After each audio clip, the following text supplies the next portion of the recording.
In this session, we will talk about the importance of nodes and supernodes to every pioneer, and what are some examples of additional roles nodes can play on Pi network. Not only is Pi node the cornerstone of the Pi blockchain, but also it contributes to the ecosystem building and economic applications of Pi. For example, in addition to securing the ledger, supernodes can also technically support applications of decentralized finance, which is also known as DeFi. These applications are such as tokenization of real-world assets and tokenization of real estate. But today, we're going to discuss a little bit more on why the node software is important even in non-blockchain sense, and how Pi nodes and blockchain matter to pioneers who neither serve as supernodes nor as nodes. The original vision of the Pi node software was never just limited to operating and supporting the blockchain. Of course, the blockchain, as it secures the ledger of transactions, it is certainly the core and base layer of the decentralization of Pi network. But the benefits of building a user-friendly node software is having extensibility of the functionalities of the node and a large group of people who can contribute to the applications of the node software. So today we want to share a little bit more about the long-term strategy of the node software beyond securing the ledger. Let's look at the network currently. We have over 200,000 pioneers who downloaded and installed the Pi node software, and there are over 60,000 nodes active every day, out of which 40,000 appear to be actively managed, for example, updating to the latest version all the time. A portion of these nodes will become supernodes, depending on the selection process based on the hardware operating systems, network performance, and various metrics we have. But what is the core team's plan for the people who are running the Pi node software who are not necessarily supernodes or nodes responsible for maintaining the ledger?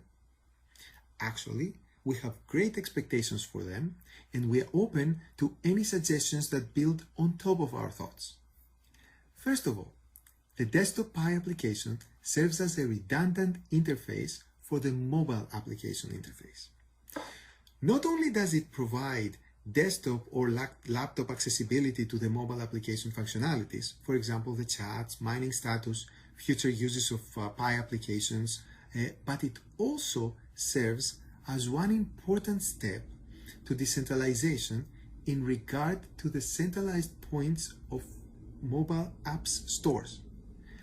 App stores have been one point of centralization in the Pi network ecosystem all along. Given the controversy about cryptocurrencies, app stores are particularly strict in reviewing applications related to cryptocurrencies. And we experienced their centralized control over the last couple of years while we were developing Pi network. For example, our mobile application had to go through very rigorous review cycles before it gets approved and later on to stay live.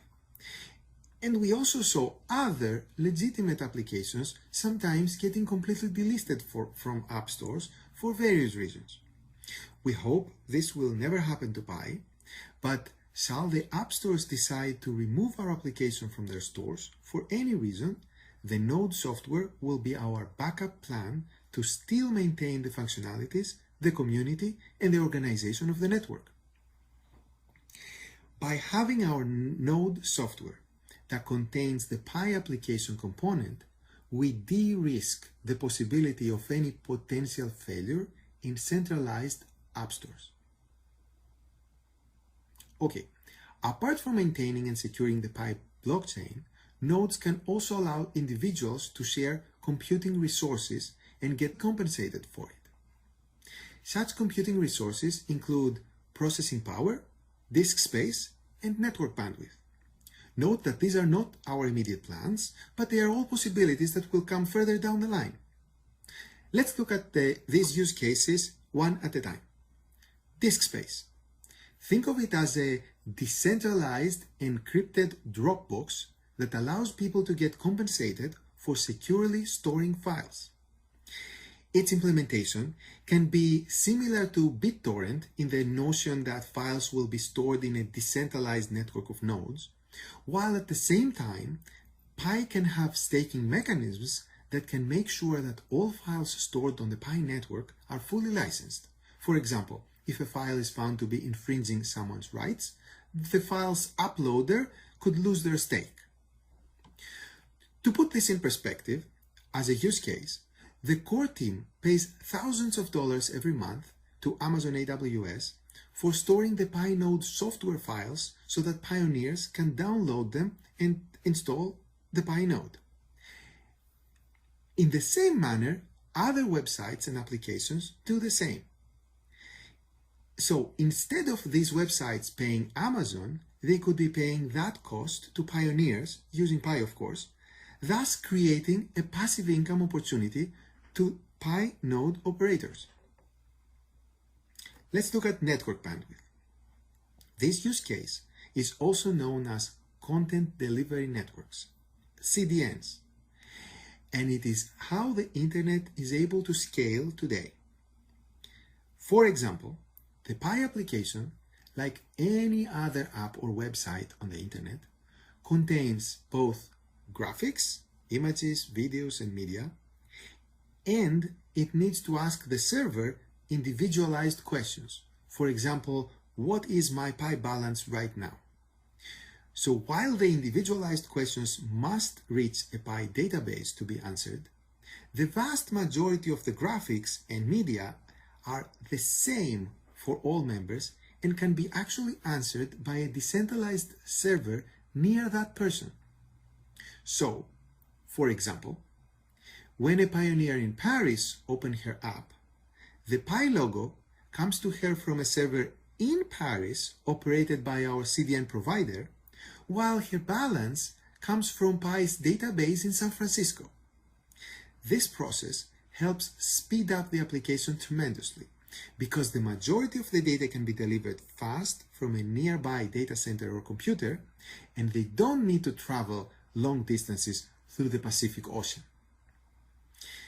And that's something that all major apps on the internet do.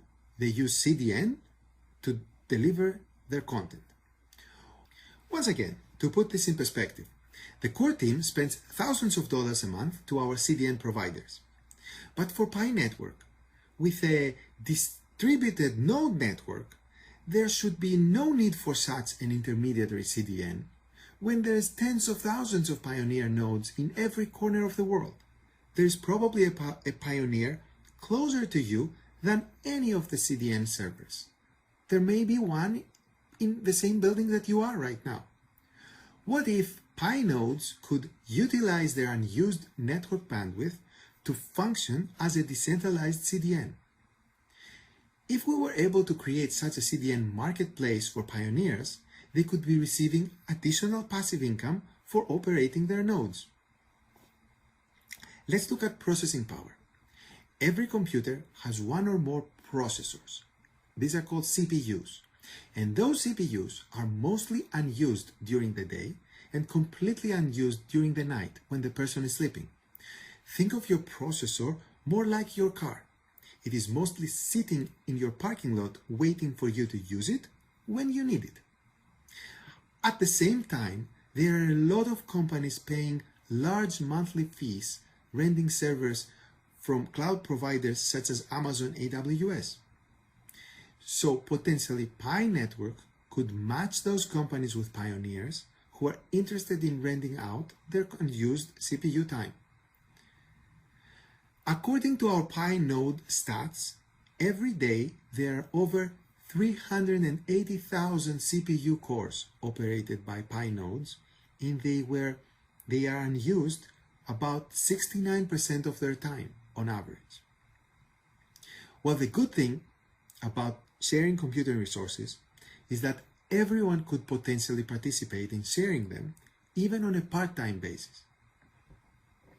Moreover, due to the way we structured the Pi node software technically, these functionalities can be implemented as Docker containers on top of our node software, and therefore the development of such modules doesn't necessarily have to come from the core team. Okay, take these ideas I presented today as food for thought, add your own creative ideas to it, and come build the future together.